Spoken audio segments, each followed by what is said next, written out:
ఆంధ్ర రాష్ట్ర రాజధాని అమరావతి నిర్మాణం, పోలవరం ప్రాజెక్టులు త్వరితగతిన పూర్తి కావాలని ఆకాంక్షిస్తూ కాకినాడ నగరంలో పాస్టర్స్ ప్రత్యేక ప్రార్థనలు నిర్వహించారు. 100 మంది సేవకులతో నేషనల్ క్రిస్టియన్ కౌన్సిల్ ప్రార్థనా కార్యక్రమం చేపట్టింది. స్థానిక Pallavaraju Nagar road number 1 faith fellowship temple bishop PL Lazarus మందిరం నందు అమరావతి పోలవరం ప్రాజెక్టు కొరకు 100 మంది సేవకులతో నేషనల్ క్రిస్టియన్ కౌన్సిల్ ప్రార్థనా కార్యక్రమం చేపట్టింది. ఈ కార్యక్రమంలో అమరావతి నిర్మాణం వేగవంతంగా జరగాలని, ఎటువంటి ఆటంకాలు ఇతర శక్తుల ద్వారా కలగరాదని దైవజనులందరూ ప్రార్థనలు చేశారు. ఈ కార్యక్రమంలో అమరావతి నిర్మాణం పూర్తయ్యే వరకు మా ప్రార్థనలు కొనసాగుతాయని, మా ప్రార్థనా మందిరాల్లో ప్రతిరోజు రాష్ట్ర అభివృద్ధి కొరకు మరియు ముఖ్యమంత్రి నారా చంద్రబాబు నాయుడు, రాష్ట్ర మంత్రివర్యులు నారా లోకేష్, రాజ్యసభ సభ్యులు సానా సతీష్ బాబు, కాకినాడ సిటీ ఎమ్మెల్యే వనమాడి కొండబాబు, సహచరుల మంత్రులు, ఎమ్మెల్యేల కొరకు ప్రార్థన చేస్తామని ఐసీసీ ఫౌండర్ అండ్ ప్రెసిడెంట్ మరియు నేషనల్ క్రిస్టియన్ కౌన్సిల్ కాకినాడ జిల్లా అధ్యక్షులు పాస్టర్ మోసా అబ్రహాం తెలియజేశారు.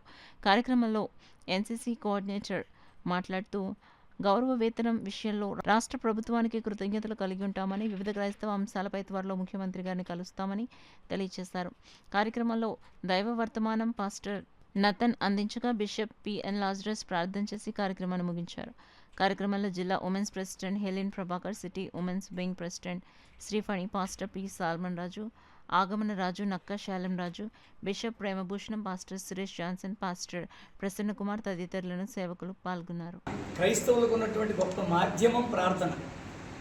ఏ పరిస్థితులైనా సరే ప్రార్థన ద్వారానే సాధించుకోగలము, సాధిస్తామనే నమ్మకం, విశ్వాసం, నిరీక్షణ కలిగిన వారమై ఈ ప్రత్యేకమైనటువంటి మే 1వ తారీఖున ఆంధ్ర రాష్ట్ర పరిస్థితులే కాదు, అనేక మంది సేవకుల పరిస్థితులను, అనేకమైనటువంటి పరిచర్యలను మరి ప్రార్థన ద్వారా భగవంతుడికి అప్పగించడానికి, తద్వారా ఖచ్చితంగా ఆయన ద్వారా సమాధానం పొందుతామని ఈ యొక్క ప్రార్థన ఏర్పాటు చేశాము. అందును బట్టి చాలా సంతోషిస్తూ వచ్చిన సేవకులందరికీ ప్రభు పేరిట మా కృతజ్ఞతలు.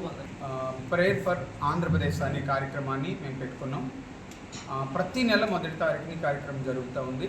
మరి ఈరోజు దాదాపు 85 మంది సేవకులు ఈ ప్రార్థనలో పాల్గొన్నారు.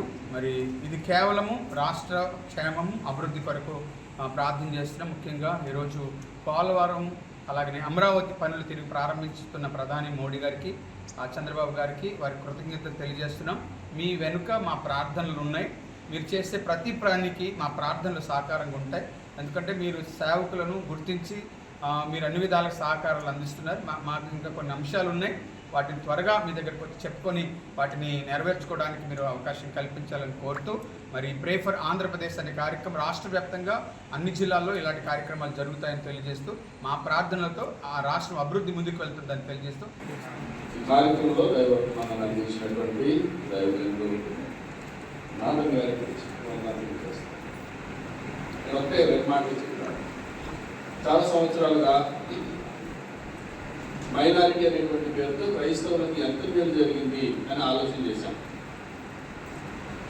మైనారిటీ వ్యవస్థ ఉన్నమాట వాస్తవమే, కానీ దానివల్ల క్రైస్తవులకు, ముఖ్యంగా క్రైస్తవ్యాన్ని ముందుకు నడిపించే సేవకులకు, వారి కుటుంబాలకు, వారి బిడ్డలకి ఏమైనా మేలు జరిగిందా?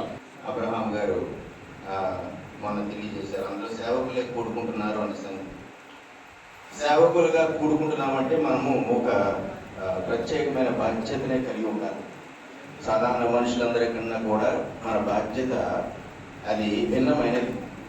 ఆ బాధ్యతను మనం కొనసాగిస్తున్నప్పుడు మనం ఏం చేస్తుంటాం, నేను మీకు ప్రత్యేకంగా చెప్పక్కర్లేదు, సువార్తను ప్రజల యొద్దకు తీసుకువెళ్తుంటాం. మన ప్రధానమైన బాధ్యత అదే. క్రీస్తుని గురించిన వర్తమానంలో ప్రజలకు తెలియజేయడం. ఈ వర్తమానంలో తెలియజేస్తున్నప్పుడు మనకి మార్గ మధ్యలో కొన్ని బాధ్యతలు ఉంటాయి, కొన్ని ఆటంకాలు ఉంటాయి.